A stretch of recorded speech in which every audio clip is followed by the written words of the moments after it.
It looks like they are going to shut down Occupy Wall Street in New York. Now, they claim they're not, but I'm going to give you the details here that show you that that is exactly what they're going to do. They say that they are going to do a cleanup that they are going to enforce Friday morning at 7 a.m., but that they will allow the protesters back into what is now being called Liberty Plaza afterwards, right? Now, let me give you their assurances first, and then I'll tell you what their real plan is. Here is Deputy Mayor of Operations Cass Holloway for the city of New York. He says the mayor, of course referring to Bloomberg, is a strong believer in the First Amendment and believes that the protesters have a right to continue protest. That's a lie, and I'm going to explain why it's a lie in a second. He continues, at the same time, the last 3 weeks have created unsanitary conditions and considerable wear and tear on the park.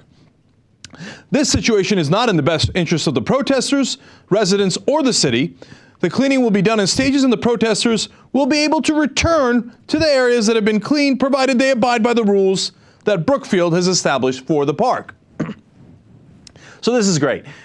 They are causing damage to the park by actually using it. God forbid anybody should use a park that's in the public domain in New York. Now, Brookfield, of course, is the private owner of that, and they're not happy about it. And they say, well, if you follow our rules, then maybe we'll be in favor of the First Amendment and let you back in. And I'm going to tell you what those rules are, and it's a joke. But let's go to the CEO of Brookfield, Richard Clark. He says, we fully support the rights of free speech and assembly, but the manner in which the protesters are occupying the park violates the law, violates the rules of the park, deprives the community of its rights of quiet enjoyment to the park, and creates health and public safety issues that need to be addressed immediately. I mean, if you don't think that's clear enough that they're going to kick your ass out, you're not paying attention.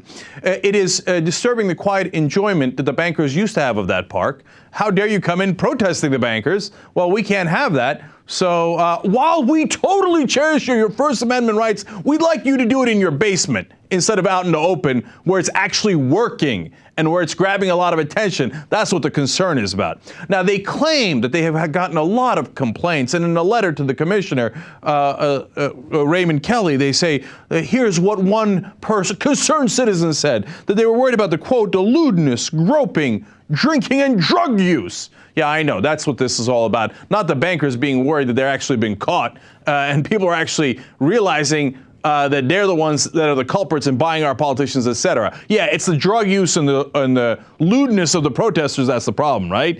They also say there's, quote, the lack of safe access to and usage of the park. Are you kidding me? Has anyone ever used this park more? You're worried about the usage of the park? They're never going to use that park more than they're using it now. Please stop with this jokes. But they're not going to. They say, quote, unsanitary conditions and offensive odors. Oh, you are offending us with your odors, you filthy protesters exercising your constitutional rights. And of course, apparently there were people who said that they needed help in removing the protesters, quote, at the earliest possible time. You must remove them. This is the so-called complaints of the community, which I don't believe for a second, okay? Are there people who might be complaining in the area? Of course. Could it be Goldman Sachs employees on their way to work? Of course. So how do I know they're not going to really let you back in? They say, well, you can visit the park. But here are the things that you are now not allowed to do after the so-called cleanup on Friday. There will be no camping or the erection of tents or any other structures. So there you go.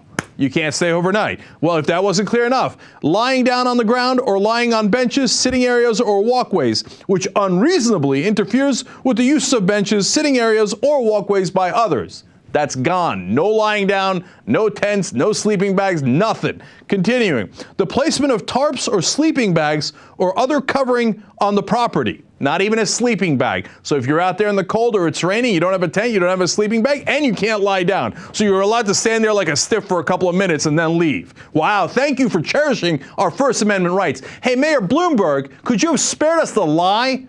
The gratuitous lie in the beginning, oh, I believe in the freedom of speech, as long as you don't actually bother the bankers. I mean, I'm not going to let you do it in New York at a collection of people, but if you'd like to do freedom of speech in your own home, well, then that you're free to do that. Wow, are you not merciful? You're a liar. You don't care about the freedom of speech. You want to crush it. By the way, do you know how Mayor Bloomberg made almost all of his money? By selling Bloomberg terminals to all the top banks. That's what made him a billionaire. Okay, now he's telling us, oh, I cherish your rights, except for the fact that I don't want you to have any more of that freedom of speech that's getting so much attention and causing my banker friends and my banker clients all that trouble.